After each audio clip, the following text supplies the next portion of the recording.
Good evening, everyone.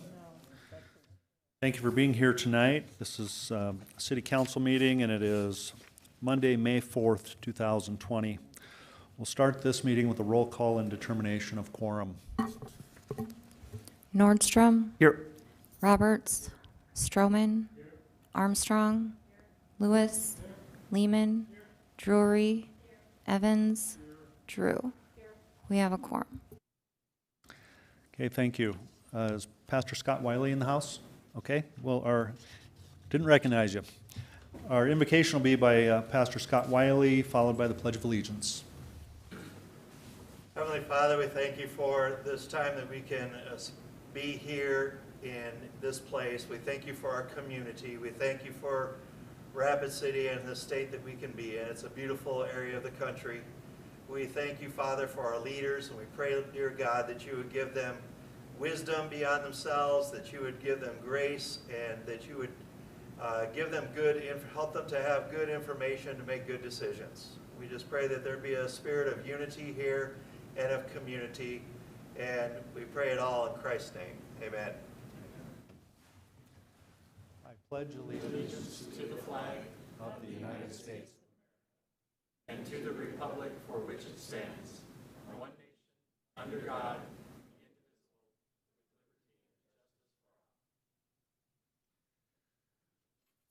Thank you, everyone.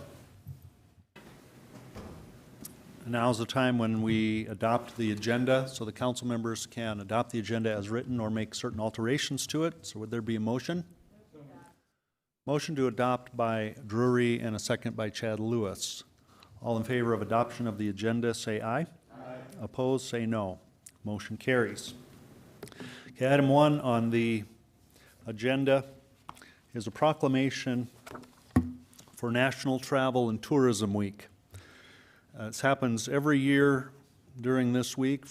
This is the 37th annual, and I can already feel some of you tensing up over the idea of tourism in light of the pandemic. But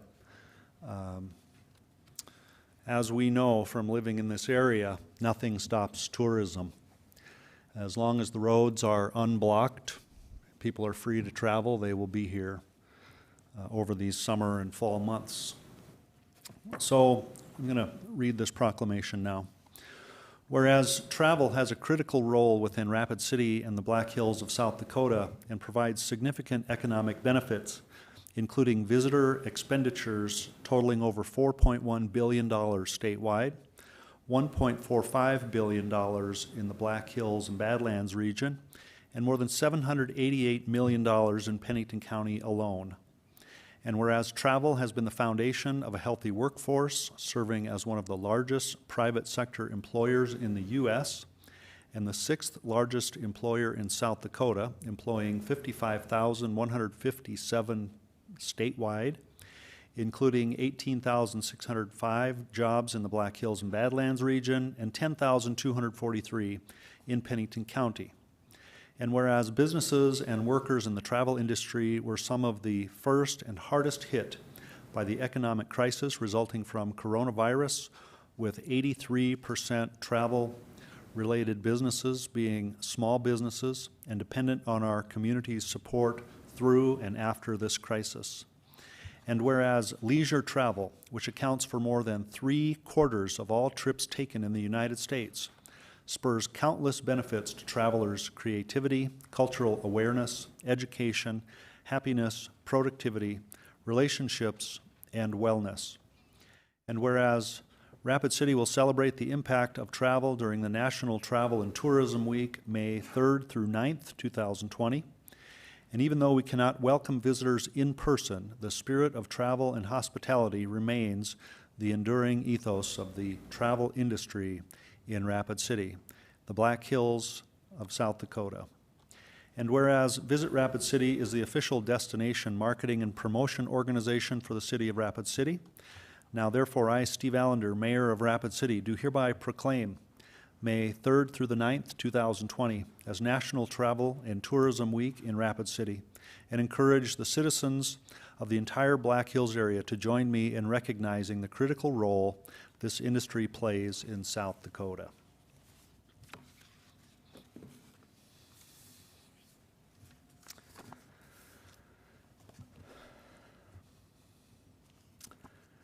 Okay, now we will skip the general public comment period because we have some comments on specific items later in the agenda. That'll take us to non-public hearing items.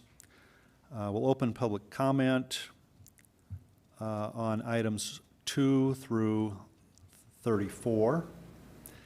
And this is a time when the council may select certain items to be pulled from the consent calendar, or we can pull them all off or vote on them all at once. Darla Drew.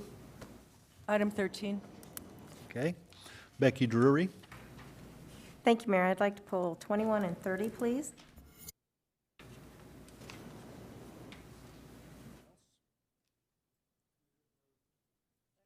Okay, we have a motion by Lewis and a second by Armstrong to approve all of the consent items with the exception of 13, 21, and 30. All in favor of that motion say aye. Aye. Opposed? Motion carries. Item 13 is to confirm the appointments of several individuals listed in the agenda to the Home Rule Charter Committee. We'll go to Darla Drew. Mayor, if you would please, I'd like you to read those names because I think it's important that they, if someone is listening tonight, you know that these names have been considered and that covers a wide variety of expertise and commitment from people in our community. If you'd please read those aloud. Okay. The names are Evan Thomas, Kathleen Burr, Patrick Jones, Carmen Timmerman, Alan Dietrich, Chris Orr, Jared McIntaffer, Linda Lee Viken, Michael Hickey, Rick Kaler, Jason Green, Michael Nelson, Dave Kelly, Don Frankenfeld, Ed McLaughlin, Pat Wiss, Tamara Peer, and Lynn Kendall. And we had a message from one of the members, Mr. Haig, earlier today, who wished to be removed from this list. I'm sorry to hear that. I think this is a great list. I think it reminds people that business goes on, you know, in this time of COVID and pandemic, that we have a lot of issues on our plate. We keep moving the city forward. And Mayor, if you could do a quick description of how these individuals were chosen. The individuals were chosen through the application process and related messaging that came from the City of Rapid City through our communication channels and including the local media. They were asked to apply specific to which ward they lived in. We made sure that we had ward representatives in each ward. Then I forwarded the names of those applicants of that ward to the respective city council members for comments. From that, we chose the final 19, now 18 individuals to be on that list. Well, I think this is a huge commitment on the part of these individuals, and I think we've got a great group here. And I thank you and the people chosen for the way they're going to help lead our city forward. So I yield. Thank you. Okay, we could use a motion for item 13. Motion to approve by Lehman and a second by Richie Nordstrom. All in favor say aye. Aye. Opposed? Motion carries. Item 21 is to approve resolution number 2020-033, a resolution authoring the issuance of sales tax revenue refund bonds of the city, pledging a portion of the sales tax receipts of the city to the payment of said bonds, authorizing officers of the city to approve, execute, and deliver certain agreements and documents relating to the bonds. We'll go to Becky Drury. I would like to move to approve this, and then if I could get a second, retain the floor, please. Second by Nordstrom. Go ahead. Thank you. Pauline, thank you for being ready. Could you give us just a short snippet of why this is a savings to our city, please? Sure. This is to refinance the 2013 sales tax bonds that we had taken out for what was then the utility support fund to do improvements for sewer, water, and some street projects. That has since been combined into the CIP fund when we did the different allocations of the sales tax. So by refinancing this, the bonds will still pay off in 20 years, so in 2033 they will be paid in full. This will bring the annual payments down by about $75,000 a year, saving the city approximately $800,000 over the life of the bond. Thank you, Ms. Sumption. I'm just glad to see that we're doing savings measures during these times, and this is just one of the things you're working on, I'm sure, and I just want you to know that we appreciate that. I yield. Okay, we have a motion on the floor for approval of item 21. All in favor of that motion, say aye. Aye. Opposed? Motion carries. Next is item 30. Authorize the mayor and finance officer to sign the fiscal year 2020 Community Development Block Grant Contract for Pennington County Health and Human Services. And we'll go back to Becky Drury. Thank you, Mayor. I move to approve, and if I could get a second and retain the floor, please. Second by Nordstrom. Go ahead. Thank you. May I direct this question to Mr. Young? Mr. Young, you said? Yes. Ken? Yes. Okay. Please do. Is there another Mr. Young? I don't know. Maybe I missed something. Yes, Mr. Young, if you could just tell us briefly what this program does and how it benefits some of our residents in the city.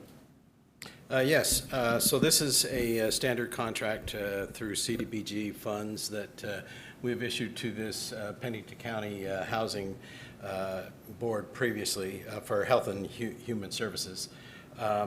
So what they do is they provide emergency housing assistance in the form of rental assistance or security deposits not to exceed 3 months for individuals and families at risk or homeless or moving in transitional situations.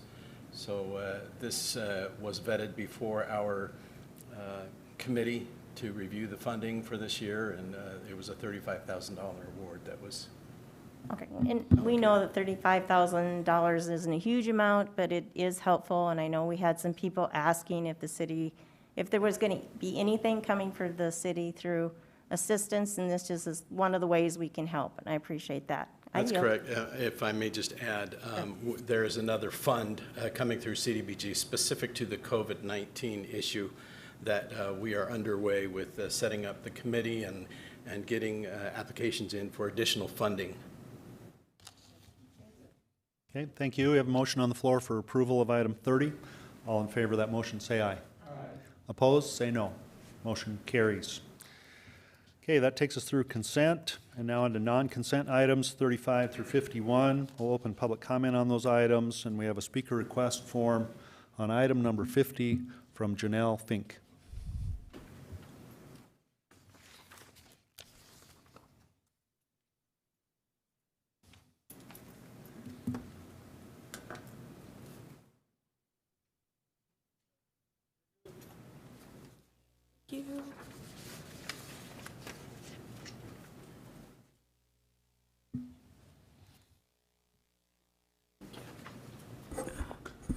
Good evening, my name's Janelle Fink. I'm with Fisk Land Surveying, and I'm here on behalf of Mr. Les Denke in regard to item number 50, which is a request for a sidewalk variance.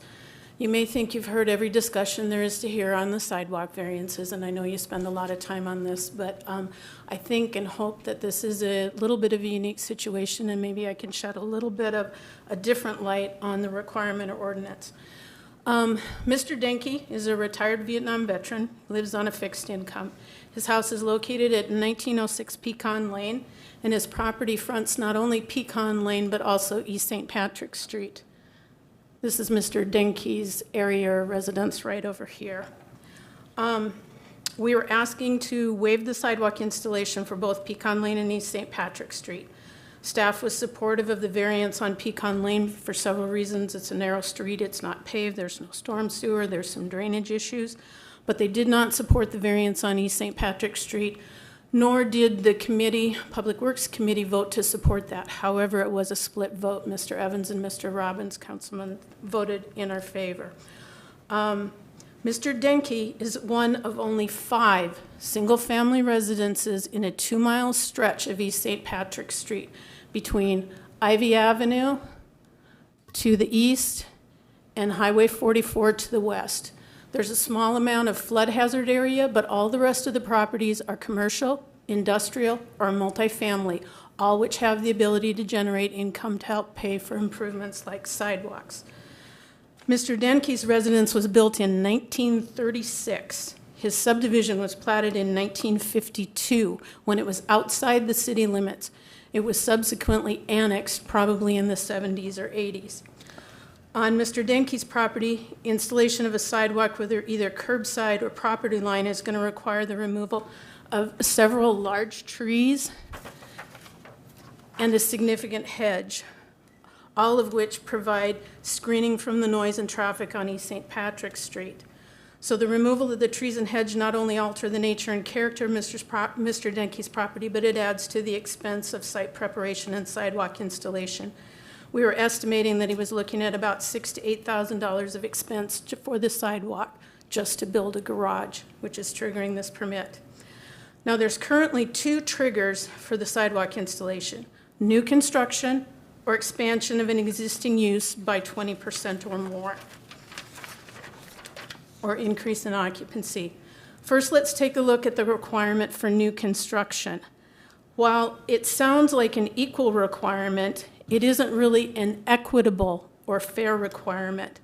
For instance, the $30,000 garage that Mr. Denke might want to build, the sidewalk would cost him roughly $6,000 to $8,000, or 25% of the total of his project. A $300,000 house would cost maybe $12,000 with a little more sidewalk, which is 4% of that project. A $3 million commercial installation with maybe a lot more sidewalk at $50,000 would be 1% of that project. So you can see how the burden or the cost for this is falling really hard on that single family owner. Now let's look at the 20% expansion trigger. Let's say, for example, I own a house in Springbrook Acres, Wildwood, Carriage Hills, or even Countryside, or one of the other developments that was platted and developed outside the city limits, has no sidewalks, but that was subsequently annexed into the city, like Mr. Denke's property. Just for the purposes of talking, let's say I own a nice house, a 4,000 square foot house. I could theoretically add a 750 square foot master suite and not be required to install sidewalk, while Mr. Denke is still required to install sidewalk for the addition of a small garage. Or someone with a modest 1,000 square foot home would have to install sidewalk if they wanted to add a 250 square foot bedroom. So neither of these scenarios is very equitable when it comes to single family housing, particularly those people that are low income or fixed income. In fact, I think it's actually very inequitable. So what I'm suggesting is that we don't get rid of the requirement for sidewalks, but maybe the city consider modifying the ordinance so that existing single-family development, whether it's additions or accessory structures, that have less than a fixed square footage, pick a number, 500, 600, 800 square foot, they can make those improvements without triggering the requirement to install the sidewalk. That could also be supplemented by a possible funding mechanism that might assist with the installation of sidewalks where they're missing or for affordable housing projects. So this evening, what I'm asking is that you consider to start rectifying this inequity in the ordinance by granting Mr. Denke's variance, both for East St. Patrick and Pecan Lane, and then maybe to also consider making an amendment to your ordinance that creates an equal but more equitable opportunity for single-family residences without disproportionately overburdening the most vulnerable of our homeowners. So I would be happy to answer any questions when the item comes up. Thank you for your time. Okay, thank you. And now we have another speaker request on item 49 from Bill Freitag.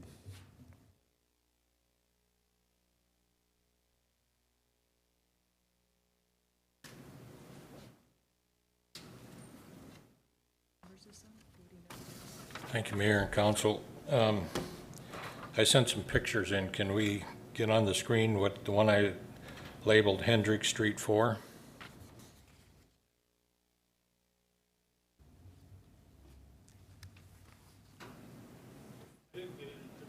Oh, God.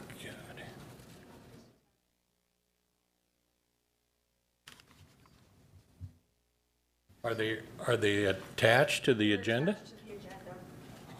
There wasn't a presentation.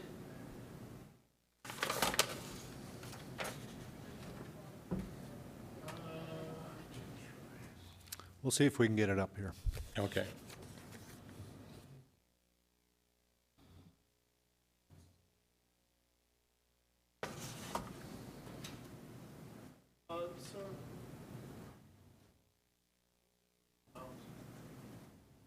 Would you move the mouse over? Over here? Yeah. Thank you.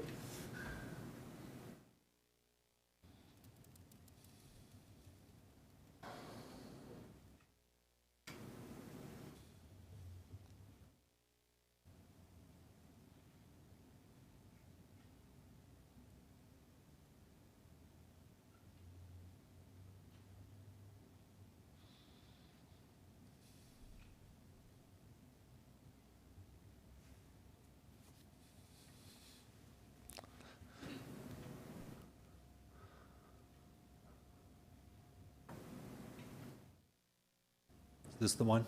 No, that's not. It's my label on it's Hendrick Street 4. There, that's it. Okay, what I would ask you to do is notice the mountain behind and the distance here, and then in front, I've got a better picture of this that's coming up, but this is a retention facility that we built for this. Now, if you look at Hendrick Street 5, there's a better picture. It gives you a little better idea what the retention pond looks like.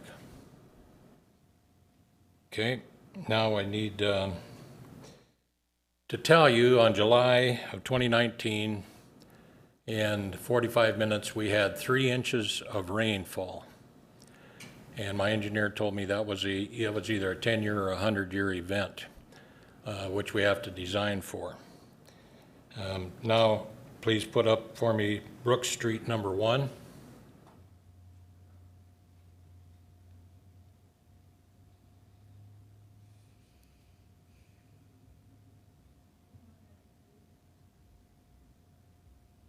Oh, for goodness sakes. That's it? That's all you got? Well, goodness, okay. Brook Street number 1 shows the amount of water that was flowing on my, not on this property, on property I own that's probably 2,000 feet from this as the crow flies. And it looks like half of Rapid Creek is flowing there. And I wanted to show you because there was a demonstration, I could do a comparison for you on how much water actually came down there. And I took these pictures within 15 minutes of each other. And you can't see it, but it was a ton of water, and it was flowing. And you would have thought, and I would have thought, everybody would have thought for that mountain behind this property that we would have had flows similar to this down in here. Now, if we go to that last picture, I guess, whatever it is, Hendrick Street, that one. There's the amount of water. And I had pictures of it showing it coming across where you couldn't even see it, where it was less than the height of the grass and you couldn't see it. That's where it was going into the existing inlet. If I could have showed you those other pictures, you would have seen the comparison and you would have had the impact I wanted you to have. There's hardly any water flowing here. That's my point. Without any of this water really flowing there, I spent $20,000 on a retention pond and gave up a $45,000 lot, and now I'm getting a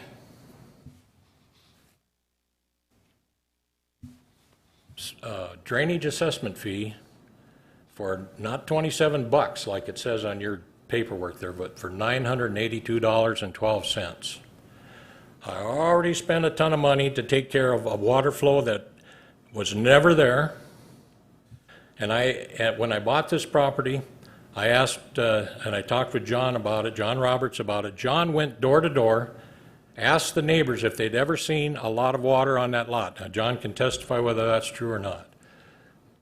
So my whole point is I'm asking you to not charge me another $1,000 drainage fees after I gave up a $45,000 lot and I spent $19,000 on a retention pond, and it's never going to have any water in it. Thank you. Okay, thank you. And then we'll close the public comment period and start with ordinances in number 35.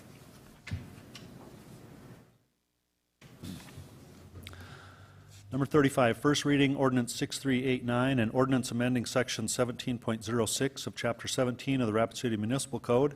A request by City of Rapid City for a rezoning request from office commercial district to medium density residential district for property generally described as being located at 324 East New York Street.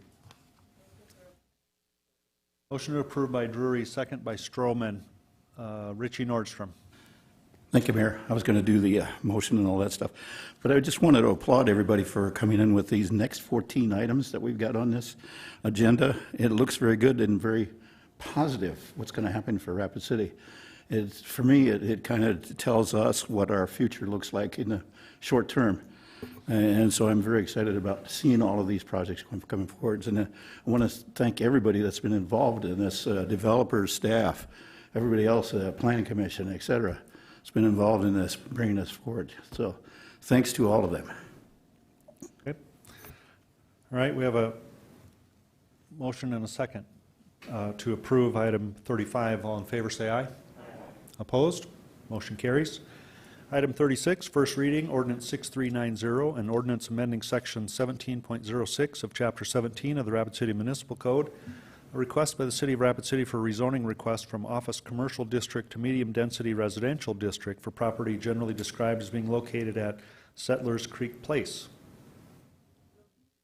Motion approved by Drew. Second by Drury.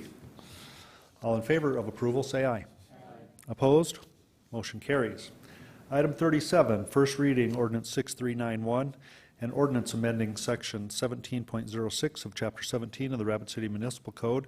A request by City of Rapid City for rezoning request from office commercial district to medium density residential district for property generally described as being located west of Sunny Springs Drive between Wesleyan Boulevard and Harmony Heights Lane. Motion to approve Nordstrom, second Stroman. All in favor of approval, say aye. Aye. Opposed? Motion carries. Item 38, first reading, ordinance 6392, an ordinance amending section 17.06 of chapter 17 of the Rapid City Municipal Code. A request by the City of Rapid City for a rezoning request from office commercial district to medium density residential district for property generally described as being located east of Sunny Springs Drive and south of Wesleyan Boulevard.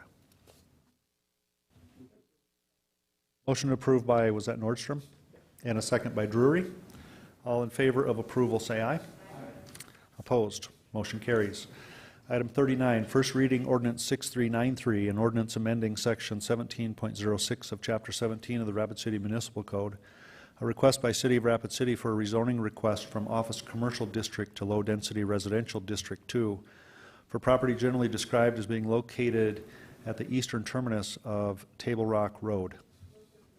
Motion to approve by Drew. Second by Lance Lehman. All in favor say aye. Aye. Opposed? Motion carries. Item 40. First reading, ordinance 6394, an ordinance amending section 17.06 of chapter 17 of the Rapid City Municipal Code. A request by the City of Rapid City for a rezoning request from office commercial district to high density residential district for property generally described as being located at 311 Quincy Street. Motion approved by Drury, second by Nordstrom. All in favor of approval say aye. Aye. Opposed? Motion carries. Item 41, first reading, ordinance 6395, an ordinance amending section 17.06 of chapter 17 of the Rapid City Municipal Code. A request by the City of Rapid City for a rezoning request from office commercial district to low density residential district 2 for property generally described as being located at 918 Meadowood Drive. Motion approved by Drew. Second by Stroman. All in favor of approval say aye. Aye. Opposed? Motion carries. Item 42, first reading, ordinance 6397, an ordinance amending section 17.06 of Chapter 17 of the Rapid City Municipal Code, a request by the City of Rapid City for rezoning request from Office Commercial District to Low Density Residential District for property generally described as being located at 4804 and 4282 Tower Road. Motion approved Drury, second Nordstrom. All in favor of approval say aye. Opposed? Motion carries. Item 43, first reading, ordinance 6400, an ordinance amending section 17.06 of Chapter 17 of the Rapid City Municipal Code, a request by the City of Rapid City for a rezoning request from Office Commercial District to Low Density Residential District 2 for property generally described as being located at Horizon Point north of Tower Road. Motion approved, Drew. Second by Stroman. All in favor of approval say aye. Opposed? Motion carries. Item 44, first reading, ordinance 6408, an ordinance amending section 17.06 of Chapter 17 of the Rapid City Municipal Code, a request by Renner Associates LLC for Creek Drive Land District for property generally, for a rezoning request for medium-density residential district to general commercial district for property generally described as being located at 415 North Creek Drive. Motion by Nordstrom to approve, second by Roberts. All in favor of approval say aye. Aye. Opposed? Motion carries. Item 45, first reading, ordinance 6408, an ordinance amending section 17.06 of Chapter 17 of the Rapid City Municipal Code, a request by Dream Design International for Black Hills Capital LLC for a rezoning request from General Agricultural District to Low Density Residential District 2 for property generally described as being located north of Philadelphia Street, east of East Anamosa Street. Motion to approve Lehman, second by Drury. All in favor of approval say aye. Aye. Opposed? Motion carries.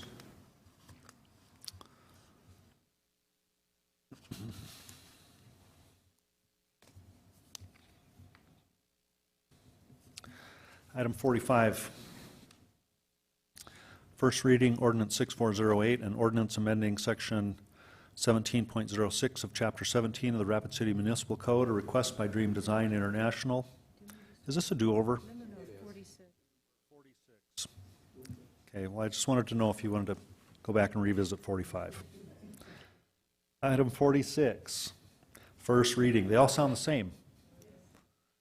First reading, ordinance 6408, an ordinance amending section 17.06 of Chapter 17 of the Rapid City Municipal Code, a request by Dream Design International for Yasmin Dream LLC for a rezoning request from General Agricultural District to Medium Density Residential District for property generally described as being located west of Elkvale Road at the terminus of Orchard Lane, and the committee recommendation was to approve in conjunction with the approval of plan development designation. Okay, Richie Nordstrom makes three motions to approve or to defer. Yeah, and Roberts second. All in favor of approval, say aye. Opposed? Motion carries. Item 47. First reading, ordinance 6408. An ordinance amending section 17.06 of Chapter 17 of the Rapid City Municipal Code, a request by Stephanie Crows for a rezoning request from Park Forest District to Low Density Residential District 2 for property generally described as being located at 828 3rd Street.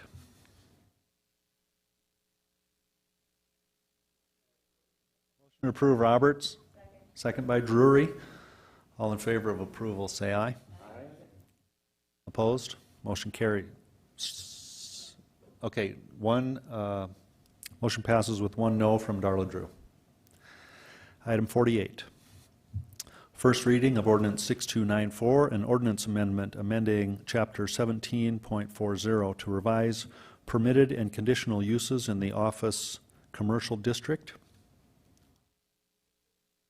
Motion by Drew to approve. Second by Drury.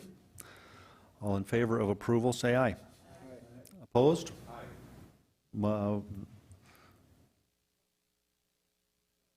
No, okay, we have, that motion passes with 1 no from John Roberts. Now on to Public Works Committee items. 49, approve partial abatement request for Item 49, approve partial abatement request for stormwater drainage utility fee for KTLD Company LLC for property located at 1221 Santana Court in the amount of $27.47. And this item was continued from the April 20th City Council meeting per the applicant's request. Richie Nordstrom. Thank you, Mayor. If I may ask the Public Works Director a few questions. Yes, please.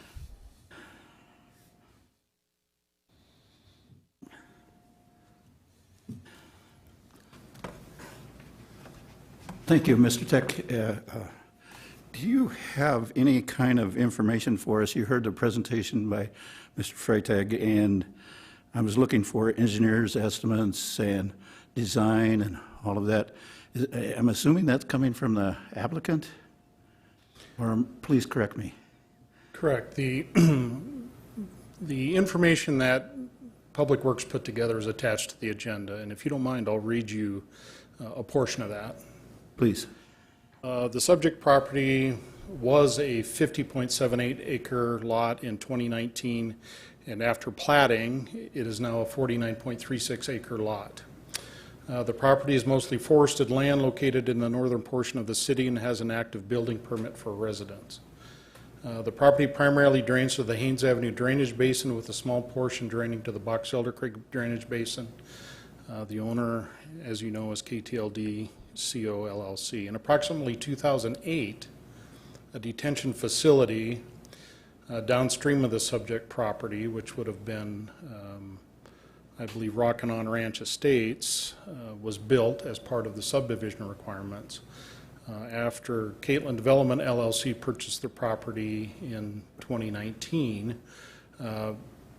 that downstream drainage facility was changed. Mr. Freitag alluded to the fact that downstream drainage facility was changed. It was not at the city's request or not as part of the subdivision requirements.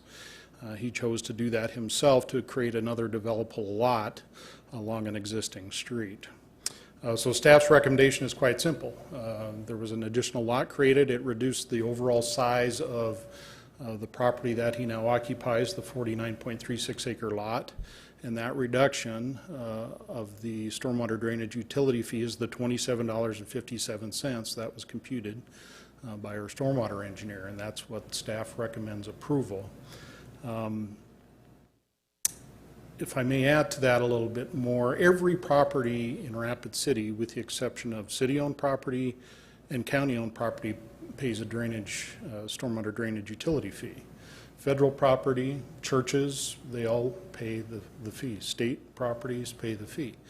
Mr. Freitag mentioned that he built a detention facility. The water still runs through the facility and runs into the Haynes Avenue drainage basin, which is one of the major city drainage basins, which requires maintenance on an ongoing basin or ongoing interval. So every property in the city, we have to look big picture, has to pay this fee for us to do the types of maintenance and improvements on our entire system, all the way down to Rapid Creek and all the way through town. So that's why staff doesn't recommend waiving the entire fee, because that water still leaves the site and still enters the major drainage basins that the city has responsibility for. Does that answer your question, Mr. Nordstrom? Yes, thank you, Mr. Tech. I'm just about out of time, but so I'm sure there'll be some follow-up questions on this. But I just want to be clear that it is all of the applicant's engineers, estimates, design, everything came from the applicant. Correct. Nothing. Okay, thank you. Yield. Thank you, Thank you, Mr. Mayor. I had a little bird on my shoulder tell me that the city does pay drainage fees, so we are not exempt. We pay them on our property. For enterprise funds, yeah. Yeah. Oh, all of them? I misspoke. So now we all know. That's good. I do have a question. Did Did Mr. Freitag come in when he built this drainage basement and the retention pond to work with the city on that? All the work he did? He brought it in as part of a subdivision, creation of a lot. He didn't preface it as he was requesting abatement of a stormwater fee. That came after the fact. Okay. May I ask Mr. Freitag a question, please, Mayor? Yes, if you'd like to answer.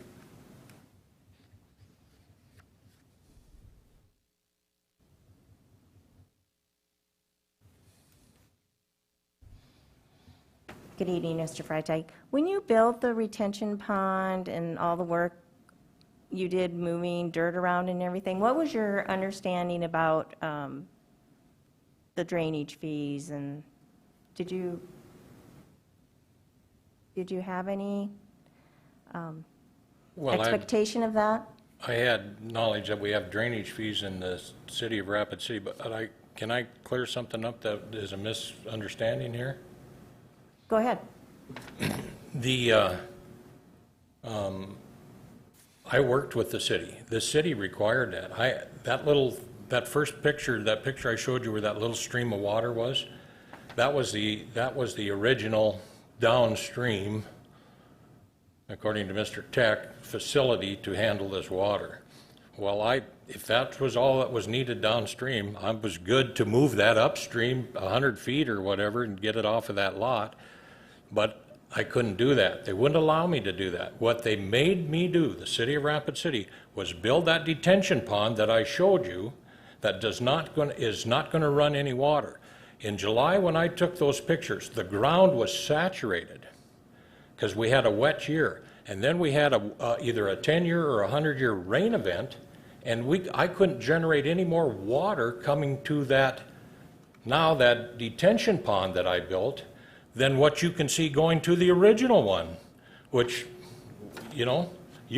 probably that much water runs off your driveway and off your roof of every one of your houses.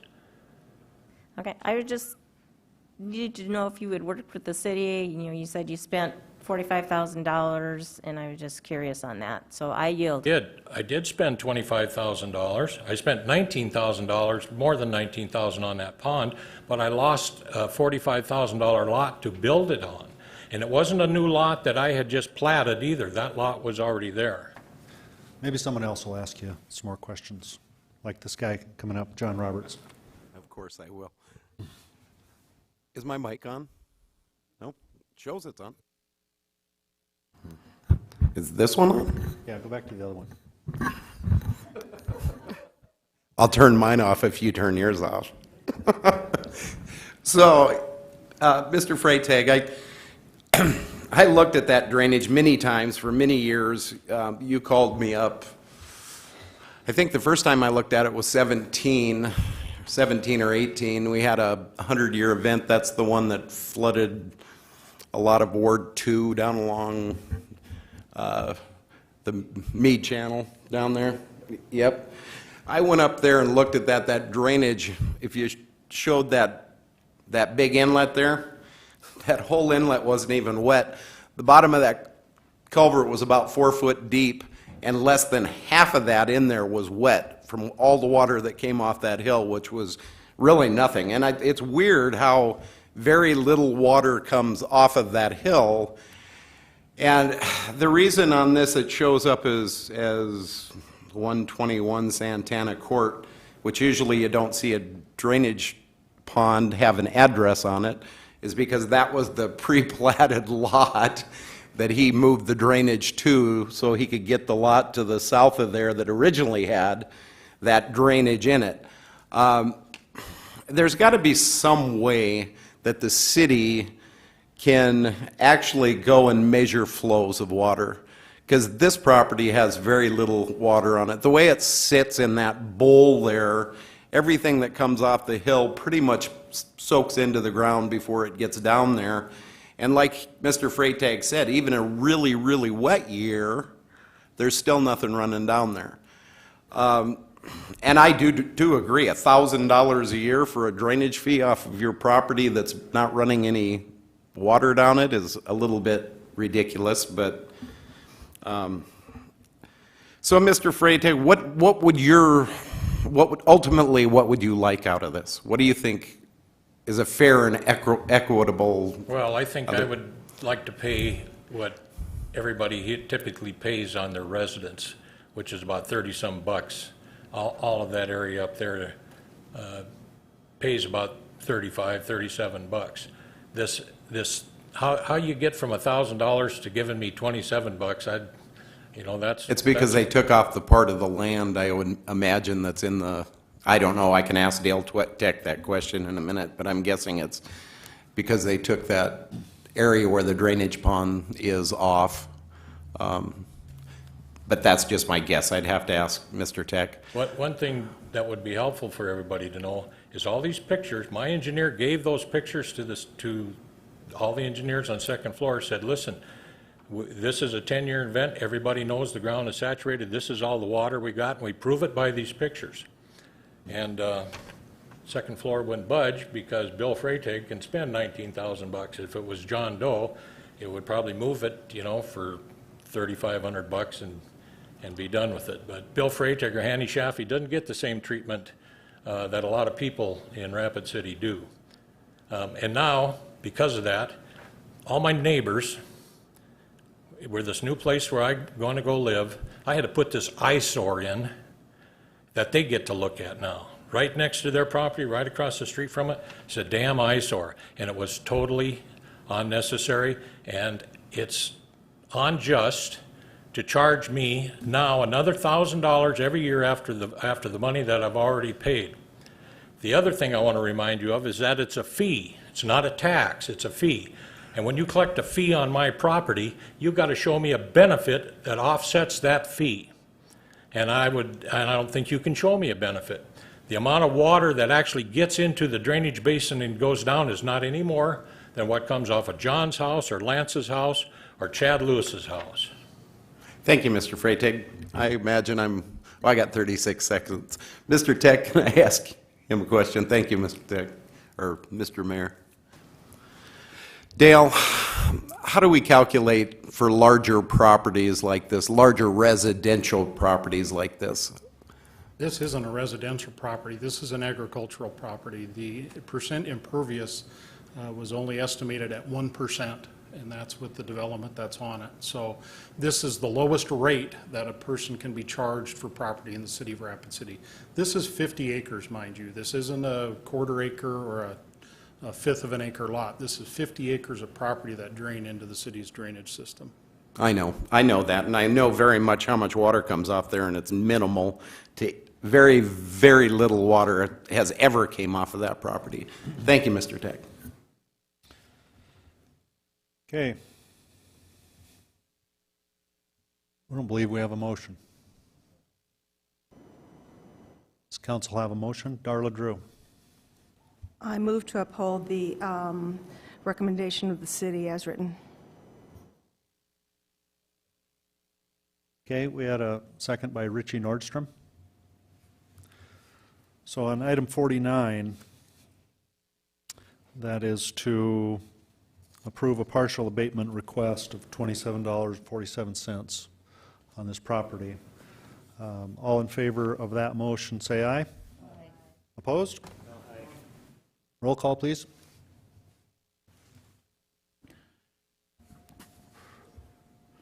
Lewis.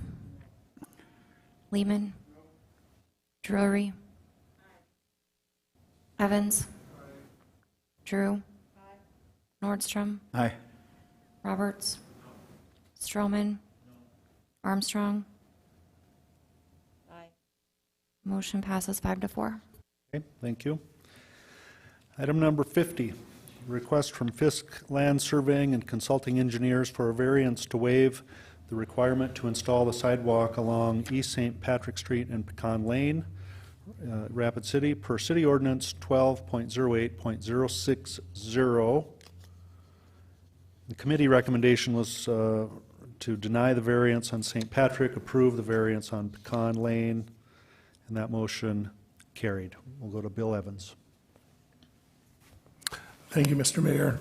at the Public Works meeting, the reason I recommended that we actually give a variance on both sides of the street is not because I don't believe they don't need a sidewalk, but I went out and I walked last Tuesday the entire length of that from about St. Patrick Street clear out to Highway 44, and a block before you get to this property, all of a sudden the sidewalk ends, and you go for a block, they'd be asking us to have this man put in about 200 feet of concrete.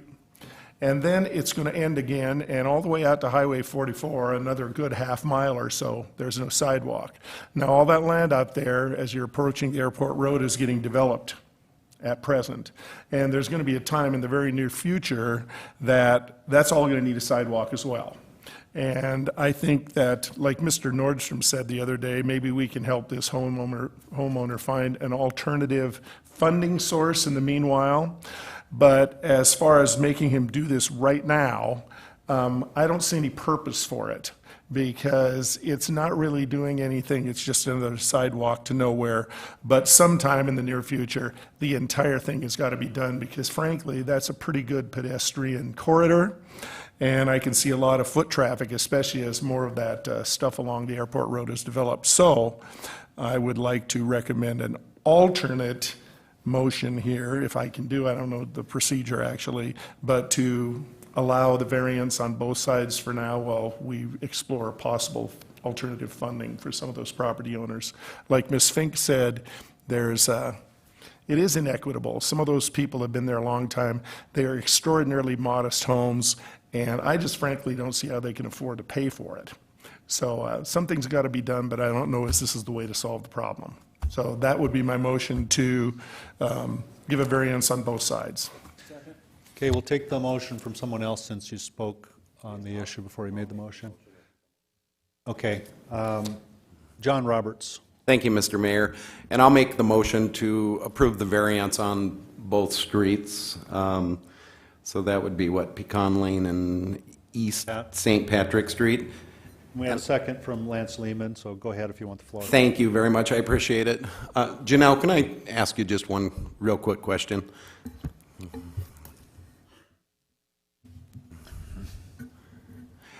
I believe that you said that the assessment on this house was $30,000 or $35,000 or? It's under $35,000. So, you know, because I remember many years ago, I've been up here an awful long time. I think it was over 8 years ago, we were trying to put a sidewalk in up in my ward, and it was the same thing. I mean, it was a sidewalk that was thousands and thousands and thousands of dollars on a house that was assessed at this price. And it's also my understanding that the homeowner has saved his money for many years so he can build this and add a little bit of equity to his property and have a garage, which, you know, thank God I had one yesterday with the golf ball size hail at my house. So, you know, it will be nice for him to be able to add this onto it. And, you know, I think it's a little bit too excessive, the price for what his property is worth. So, thank you.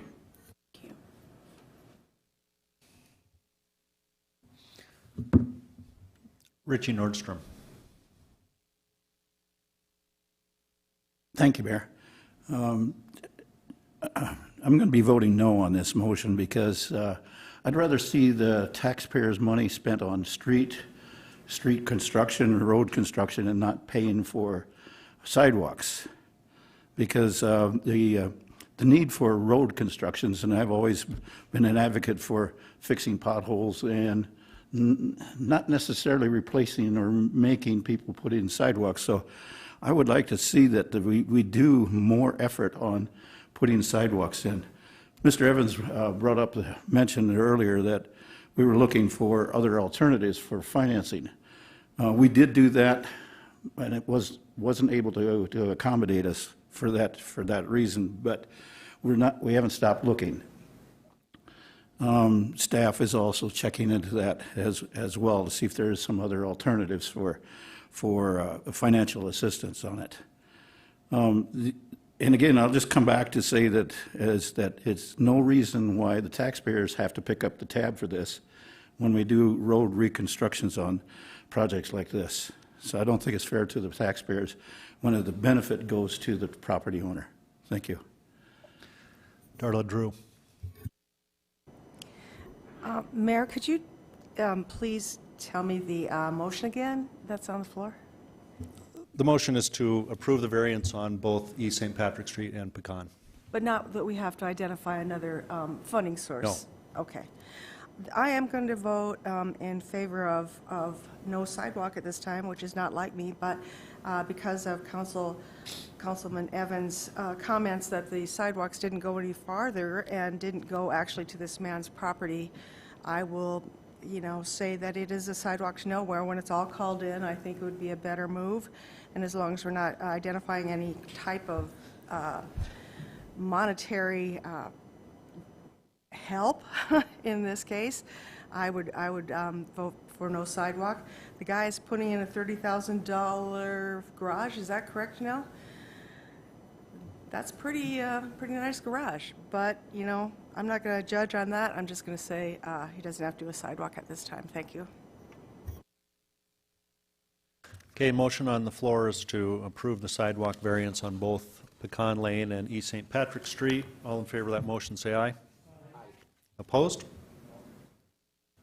One no. Okay, motion passes with one no. Item 51, request from Davis Engineering for a variance to waive the requirement to install a sidewalk along Deadwood Avenue per City Ordinance 12.08.060. Public Works staff recommendation is to deny, and the Public Works Committee recommendation was to approve 4-1. So, Bill Evans. Thank you, Mr. Mayor. This is another one of those instances where I just think common sense should rule the day. And if you go up there and you walk, this is a beautifully paved parking lot with asphalt. There's plenty of room. The owners of the property have decided to section off a portion of that giant parking lot to allow pedestrian traffic along there. None of the adjacent properties for, I don't know, half a mile in either direction have sidewalks. They're asking them to demolish perfectly good asphalt, replace it with expensive concrete. I see it as wasteful and kind of ridiculous at this point. The property owner has agreed that if sometime in the future the DOT decides to redo Deadwood Avenue and all the property owners along there would be forced to install the sidewalk, he would be willing to do it at that time. So for that reason, I think we come up with this compromise that may or may not be temporary, but it'll work for now, and it certainly is, it may not be exactly the letter of the ordinance, but it certainly is in the spirit of the ordinance. So I say, let's allow this person to have the variance. Thank you. John Roberts. Thank you very much. I'd like to make the motion to approve the variance to waive the requirements to install the sidewalk. Second by Stroman. Go ahead. You're done. Richie Nordstrom. Thank you, Mayor. It's pretty much the same argument as before. I don't see the need for the taxpayers to having to pick up this tab, and I'd rather see the money being spent on road reconstruction versus the installation of sidewalks. However, Mr. Evans mentioned a point about setting some money aside for future. I would be willing to go along with that if we can have some assurance that they would be setting aside some funding for that, and it would be. I'm not sure the language, the legal language on it, but if it's a bond or whatever that term is used there, and it is set aside by the city as being the custodian of that, I'd be agreeable to it. Thank you. Okay, we have a motion on the floor for approval of the variance. All in favor of that motion, say aye. Aye. Opposed? Motion carries with one no. That takes us to our public hearing items 52 through 57. There are no speaker requests for any of those items, so we'll go to consent public hearing items 52 and 53. Would the council like to discuss either of these items individually? Or can we have a motion to approve both of them? Motion to approve both of them by Roberts and a second by Lehman, I think. Okay.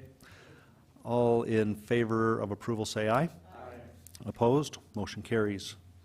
Non-consent public hearing items, starting with number 54. Second reading ordinance 6408, an ordinance amending section 17.06 of chapter 17 of the Rapid City Municipal Code. A request for the City of Rapid City for rezoning from a no-use district to heavy industrial district for property generally described as being located at 5400 Old Folsom Road. Motion to approve, Drew. Second by Drury. All in favor of approval say aye. Aye. Opposed? Motion carries. Item 55, second reading ordinance 6409, an ordinance amending section 17.06 of chapter 17 of the Rapid City Municipal Code. A request by Ferber Engineering for Black Hills Corporation for a rezoning request from General Agricultural District to Light Industrial District for property generally described as being located at 2550 Tatanka Road. Motion to approve by Drew. Second by Roberts. All in favor of approval say aye. Aye. Opposed? Motion carries. Item 56, second reading ordinance 6410, an ordinance amending section 17.06 of chapter 17 of the Rapid City Municipal Code. A request by Dream Design International for a rezoning request from General Agricultural District to Low Density Residential District 2 for property generally described as being located north of the current terminus, Diamond Ridge Boulevard. Motion approved by Drew, second by Lehman. All in favor of approval say aye. Aye. Was that wrong? Oh, motion made by Drury. Second by Lehman. Sorry about that.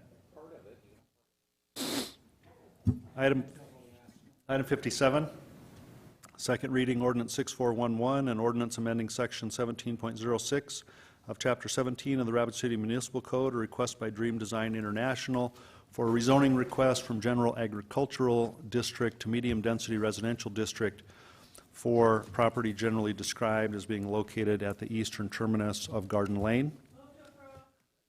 Motion to approve by Drew, second by Nordstrom. It's more like it. All in favor of approval say aye. Aye. Opposed? Motion carries. Item 58 is the bill list, and we'll go to Finance Officer Pauline Sumption. Thank you, Mr. Mayor. Do you want to take that up first, or do you want to go back and look at 44 through 47? Well, I just want to bring to our attention that when we were discussing items 44 through 47, we just described them by the wrong ordinance number. The ordinance themselves was correct.